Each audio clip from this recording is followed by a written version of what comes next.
Hello दोस्तों, कैसे आप लोग? उम्मीद है कि आप अच्छे होंगे दोस्तों। आज हम लोग एक बहुत बड़ी खबर लेके आए हैं दोस्तों। एनआईओएस से डीएलएड वाले जिन्होंने एनआईओएस से डीएलएड किया था उनके लिए ये खबर बेहद ही ज़रूरी है। आज का हिंदुस्तान पेपर में दोस्तों छपा है ये कि भारत के सारे राज्यों में एनआईओएस का जो डीएलएड का जो कोर्स किया था सभी लोगों ने, लगभग 10-12 लाख टीचर्स ने जो है इसमें रजिस्ट्रेशन कराया था। लगभग अधिकतर लोग पास भी हुए इसमें, और कई सारे राज्यों में जो है इसको जो है वैलिडिटी को लेकर जो है विवाद चलता रहा। कई जगह तो केस भी हो गया दोस्तों, सुप्रीम कोर्ट भी गया मामला, हाई कोर्ट में गया मामला। लास्ट में निर्णय कुछ राज्यों में भी, जैसे बिहार में से एक है, बिहार, यूपी में तो ये डिग्री को ही अमान्य करार कर दिया गया, क्योंकि 18 मंथ का ये जो डिग्री था जिसमें 6 मंथ इंटर्नशिप था आपका टीचिंग का, वो नहीं कराया गया था। उसी के चलते विवाद हुआ था कि ये 2 साल का कोर्स है और इसको 18 महीना में ही ख़त्म कर दिया गया था। इसीलिए एनसीटी ने इस पर गाइडलाइन जारी किया था, और ये मानव संसाधन विकास मंत्रालय के जो है ये काम किया था एनआईओएस। तो दोस्तों हम बात करेंगे उसी पर कि एनआईओएस जो डीएलएड हमारा है, एनआईओएस से जिन्होंने किया था 17 से 19 सेशन में, आप लोग को याद होगा 17 से 19 सेशन में सारे जिनके जो अपने अपने 2 साल का एग्ज़ाम दिया, आपने डिग्री भी मिला आपको, लेकिन फिर भी आपका वैलिडिटी ना मिले तो कितना दुख होता है ना दिल पे। सीटेट भी कुछ लोग बच्चे क्वालिफाई किए, टीचर्स क्वालिफाई किए, उनका भी बोला डिग्री नहीं माने तो सीटेट का क्या फ़ायदा हुआ। नहीं तो बिहार में भी इस तरह का हुआ, बवाल हुआ, बहुत सारे लोग इस पर अड़े रहे, बहुत सारे शिक्षक। अंततः जो है हाई कोर्ट जो है या हरी झंडी दे दी कि नहीं, ये जो है डिग्री का मान्य होगा, और फिर से जो है जो एनआईओएस से डीएलएड किए थे उनको जो है जो टीचर का जो वैकेंसी आया हुआ था उसमें जो है इन लोगों को लिया गया, फिर से आवेदन करने की जो है छूट दिया गया, फिर से आवेदन का एक तारीख दिया गया, इन लोगों के लिए स्पेशल आवेदन निकाला गया था। तो दोस्तों अब डीएलएड जो है एनआईओएस से जिन्होंने जो भी शिक्षकगण डीएलएड किए हैं एनआईओएस से, वो सारे स्टेट में जो है एनसीटी जो है इसको मान्य करार दे दी गई है। ये सारे जगह वैलिड, इसकी वैलिडिटी हो गई है।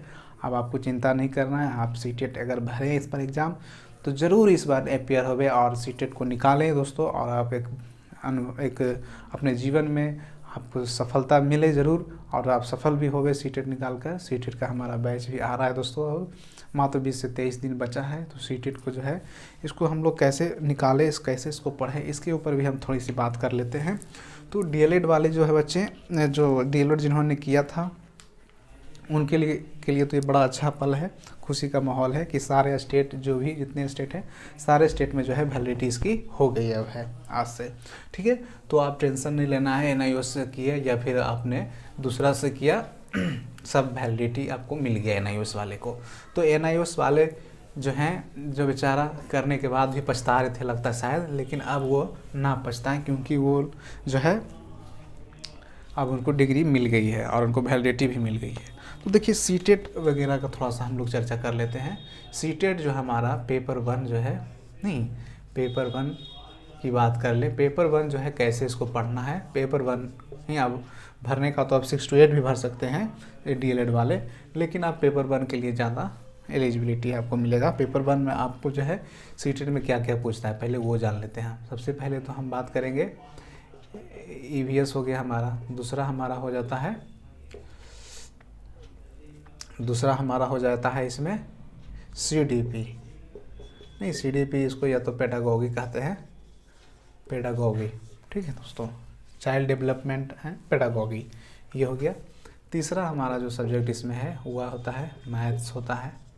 चौथा हमारा होता है हिंदी, और 5वां हमारा होता है इंग्लिश लैंग्वेज का पेपर। ये 5 होते हैं, सब में 30-30 प्रश्न पूछे जाते हैं, और सारे में जो है आपको क्वालिफाई करना होता है। ओवरऑल आपको इसमें जो है 60% लाना होता है, 90 नंबर। टोटल पेपर जो है 150 मार्क्स का होता है, इसमें आपको 60% स्कोर करना होता है। आप जितना कर ले, 80% 90% कर ले, वो आपको वेटेज मिलता है एग्ज़ाम में। तो देखिए सबसे पहले पेपर 1 को जो है हम लोग को जो करना क्या है पेपर 1 में, EVS तो बहुत इजी है, ये आप NCERT से कर सकते हैं, NCERT का बुक से। अगर आपके पास बुक नहीं है तो हमारा जो यूट्यूब चैनल है टॉरी विद राजीव रंजन, उस पर आप जाइए, उस पर एक प्ले लिस्ट बना हुआ है EVS का सीटेट पेपर 1 का, तो उसमें आपको ये जो है पूरा इस पर बनाया गया है वीडियो, इसको बहुत अच्छे से पढ़ाया हूँ, तो इसको आप देखिए जाके बार बार। और उसके बाद जो है पेपर से आप जो है प्रीवियस ईयर से प्रैक्टिस कीजिए इसको, प्रीवियस ईयर से, बस इतना ही करिए आपको हो जाएगा। नेक्स्ट हमारा था CDP पेडागॉजी, जो है हमारा चार्ट डेवलपमेंट पेडागॉजी। इसमें क्या है, ये भी बहुत ही स्कोरिंग सब्जेक्ट है, स्कोरिंग सब्जेक्ट है ये भी CDP। इसमें जो आपको जो है, आपको एक मैं बाल विकास एवं शिक्षण शास्त्र का एक पुस्तक बता देता हूँ, अग्रवाल पब्लिकेशन का, ये वाला बुक है। ये बुक आप ले लेते हैं तो इसको 10 दिन में आप इसको ख़त्म कर दीजिएगा आसानी से, 8 से 10 दिन में पढ़ के इसको समाप्त कर दीजिएगा, ज़्यादा समय नहीं लगेगा जब पढ़ना है तो। और नहीं तो फिर इसमें भी आपको प्रीवियस ईयर सिर्फ आप देख लीजिए, प्रीवियस ईयर इसमें भी सेम, इसमें आप प्रैक्टिस कीजिए, हो जाएगा। मैं होता है फिर मैथ तो ज़्यादातर बच्चे का सही होता है, डिस्टेंस लोग का मैथ तो इसमें भी सही रहता है। इसमें लेवल 5th 6th लेवल का पूछता है मैथ, ज़्यादा हाई लेवल पूछता नहीं है, कुछ रीजनिंग भी डाल देते हैं, तो ये बहुत ईजी है। इसमें आपको 30 में लगभग तो 25 आ ही जाएगा आसानी से मैथ में। इसके लिए आप जो है प्रीवियस ईयर्स प्रैक्टिस कर लीजिए, ये भी बहुत ईजी है।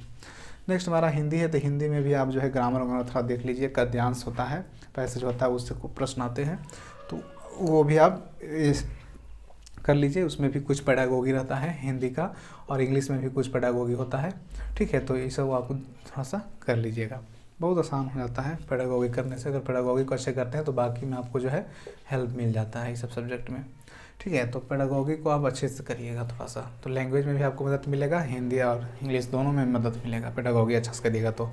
और 15 मार्क्स का जो है हिंदी से रहता है, गद्यांश रहता है, इसमें भी गद्यांश, पैसेज इसमें भी पैसेज रहेगा, कम्प्रीहेंशन, तो आप आसानी से उसको कर सकते हैं। नहीं 30 का है तो आपने इसमें 20 नंबर तो आराम से ला सकते हैं, ये दोनों में 20-20, और इसमें भी अगर 20 लाते तो भी 60 नंबर तो यहीं आपका हो जाता है। इसमें कोई निगेटिव वेटिव तो है नहीं, तो निगेटिव ही नहीं है, तो आपको आराम से इसमें 60 नंबर 20-20 ले आते हैं तो 60 तो यहीं हो जाता है, तो 60% तो आपका यहीं 50% यही लगभग हो जाता है। 10-30 नंबर आपको लाना है, तो 30 नंबर आपको लाने के लिए अगर आप इसमें दोनों में से EVS में अगर आप 25 ले आते हैं और इसमें 25 ले आते हैं तो 50, तो 50 और 60 कितना हो जाता है दोस्तों, 50 और 60 लगभग 110 हो जाता है ओवरऑल, 110 मार्क्स इतना आप ले लीजिए, हो गया आपका, पास हो गया आपका, 110 नंबर आ गया, आपको आराम से निकल जाएगा सीटेट के लिए टेंशन नहीं लेना है। हमारे EVS की क्लास को देखिए, और फिर से हम एक बार जोरदार से शुरू कर रहे हैं इसको, इस सीटेट पेपर 1 को, क्योंकि 31 तारीख को जो है एग्ज़ाम डेट अनाउंस हो गया। अब 1 2 3 4 दिन में एडमिट कार्ड भी आ जाएगा दोस्तों, 10-12 तारीख तक में, ठीक है। तो 10-12 तक एडमिट कार्ड भी आ जाएगा, आपको सेंटर अलॉट कर दिया जाएगा, और एग्ज़ाम की तैयारी भी CBSE जो है कर ली है, एग्ज़ाम होगा ही 31 जनवरी को, पक्का कन्फर्म रही है। तो लग जाइए, अभी से भी प्रैक्टिस में आप लग जाते हैं तो आराम से आपका सीटेट निकल जाएगा। और NIOS वाले जो है आपको वैलिडिटी मिल गया, ये बहुत खुशी की बात है। और अदर स्टेट बिहार में तो मिला ही हुआ था, बाकी सब जो स्टेट थे उनको भी मिल गया है। तो चलिए आप लोग इसको एक मोटिवेशन के रूप में ले सकते हैं, और आप तैयारी में लग जाएं और जुड़ जाएं। जय हिंद, जय भारत। फिर नेक्स्ट वीडियो में मिलते हैं।